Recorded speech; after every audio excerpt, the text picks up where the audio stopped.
What's up, Game Boys and Girls? Big T here, back with another video, and down goes Ryan. Down goes Ryan. Down goes Ryan.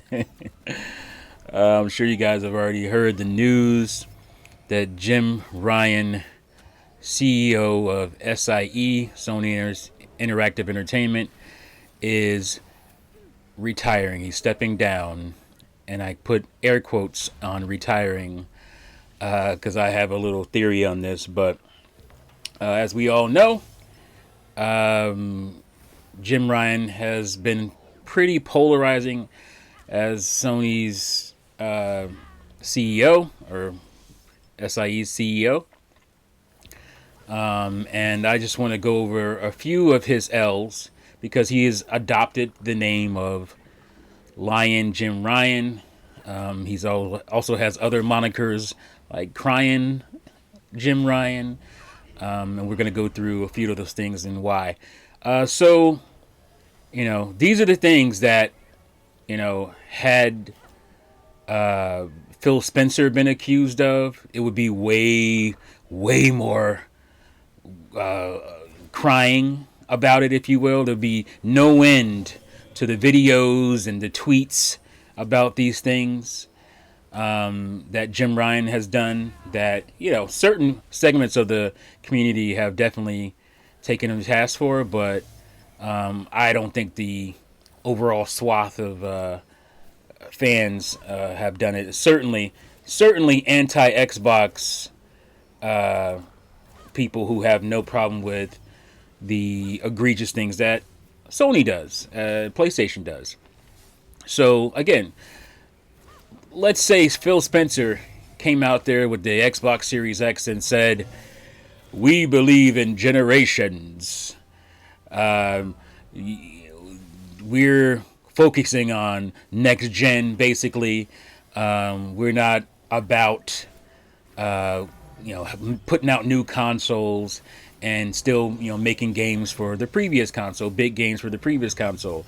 Buy a PlayStation 5 or buy a Xbox Series X." Had Jim Ryan or had Phil Spencer said that, and then turn around within weeks and put the big new games coming to PS5 or big new games coming to Series X onto the Xbox One, there would have been bitching and moaning to the unbelievable degree because of Xbox derangement syndromes.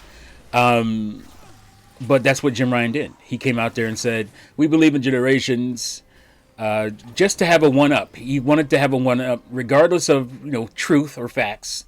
He wanted to have a one-up because Microsoft was doing the initiative of putting having an ecosystem where games come to everything, and obviously Xbox One at the time was still their console, and so they were showing a near future at least where new games would still be coming to Xbox One to help in the transition instead of just completely cutting off the last generation. We're going to help in the transition by putting games on our previous platform and a new platform, which is pretty pro-consumer, not forcing you to buy their box, and they still don't do that.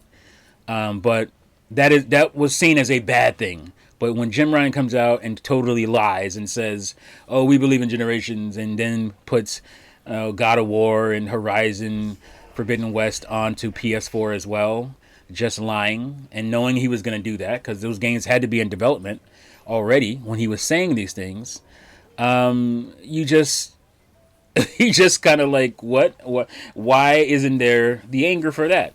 Okay, and Xbox does a really cool thing where you get upgrades for your games on the new console. So on the Series X, you get automatic upgrades to old games or older games from the Xbox One generation and before, by the way. Maybe your game frame rate wasn't as good on the Xbox One, and you're getting a solid 60 or more on the Series X. And this is an automatic thing. Your resolution gets bumped.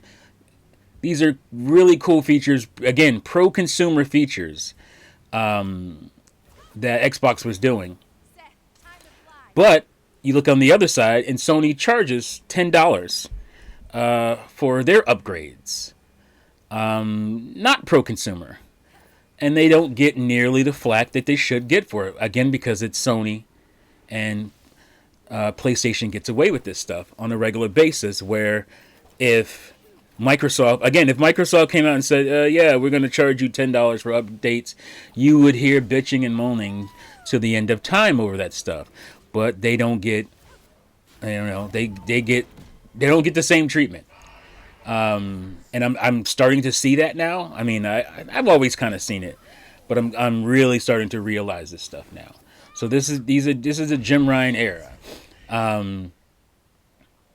He's constantly lying about things, just bald-faced lying when he knows the opposite to be true, and that's why he got the name of Lion Jim Ryan. Okay, and so my theory, and I don't think it's a crazy one, because I actually said this during the Activision Blizzard buy from Microsoft, where they were going to purchase them, and you saw the emails where Jim Ryan was downplaying it, saying, "Oh, it's not that bad. It's not a exclusivity play." And he was actually kind of mocking Microsoft for buying them. It was like, what a waste of money, basically. He was saying, something about, he made some kind of joke, basically saying that's a waste of their money. And so he had no problem beforehand. And I don't know if he really didn't, or if he was just trying to downplay it to keep the shareholders happy. But at some point, I don't know if the shareholders pushed him or somebody else higher up pushed him, he went on a weird tirade about how this would be the death of PlayStation if Microsoft got Call of Duty, blah, blah, blah, right? Oh, we rely on Call of Duty so much, we can't compete with Call of Duty, our games aren't as good, And if you look at the tops in PlayStation, top games played on PlayStation consoles, it's Call of Duty right at the top all the time. And so he, going from not worried to, oh my God, this is going to be the end of PlayStation as we know it. Again, lying, just creating this frenzy, and he got the FTC on board, and they started to toe the line for Sony. Instead of protecting the consumer, their whole court case argument was protecting Sony, and you wonder why they lost. Like, there was a lot of people saying from the beginning, including myself, that this merger is going to go through. They have a bad case. They have no case. And I was confident from the beginning. You can watch my video from last year saying that this merger was going to go through. There was going to be some hiccups, but it was going to ultimately go through. And it has. Obviously we were still in the end game with that, but in the next few weeks it'll be completely done.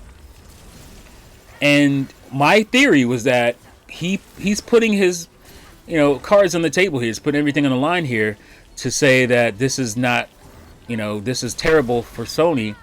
And then when I was saying, so if it goes through, and I just said it will go through, is this going to cost him his job? And I feel like it is, because the excuse for why he's actually leaving doesn't make a whole lot of sense to me. It's not like he didn't know what the job was going to entail. He was the head of Europe division before, but he had to know ahead of time. I'm sure they told him what the job description was, where he was going to be working, and how much time he's going to deal with. So he chooses at 59, I think he was 59 at the time, chooses to take on this job that is going to be just reckless to his home life and how he lives. He just, for what? Like, it wasn't an interim thing. He didn't say he was taking over for a while to have somebody else come in, because it's only been 4 years. Like, why take a job like this, of this magnitude, and only do it for 4 years and give it up? Like, I think he's being pushed out, because all the stuff that he was touting, especially with the Microsoft acquisition of Activision Blizzard, they lost that.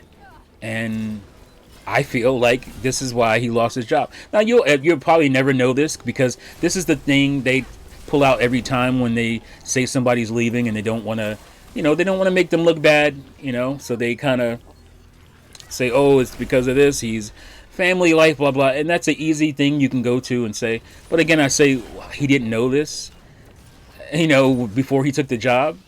And you know that Sean Layden was pushed out. Again, they didn't come out and say it. He can't say it. I'm sure he's under NDA. He was well liked, and he got forced out basically into some, out of the company. And he's a younger guy, so why wouldn't he be a long-term decision over somebody like Jim Ryan, who was an older guy who had already been, CEO of the European division? It just doesn't make any sense for him to all of a sudden say, oh, this is too much. You knew what the job was going to be. You knew you're going to be traveling a lot, or you knew the job was in New York, and you live in the UK. Like, this is no surprise. So to say 4 years later, oh, I think it's too much. I'm like, come on. It doesn't stack up. And right after the decision has, right after having to sign a worse deal with Sony, with Microsoft over the acquisition, because this is a worse deal. They could have got more games, but because they fought it and tried to stop it completely, they ended up getting less. So yeah, this doesn't seem right to me. I think he's getting forced out because he failed to block this merger. And that's just my theory, a game theory. But let me know what you guys think in the comments below. You think I'm onto something here, or you think he's just really retiring, even though he was 59 when he took this job? Let me know in the comments below. Thank you again for watching and listening, and see you fools next time. Peace out.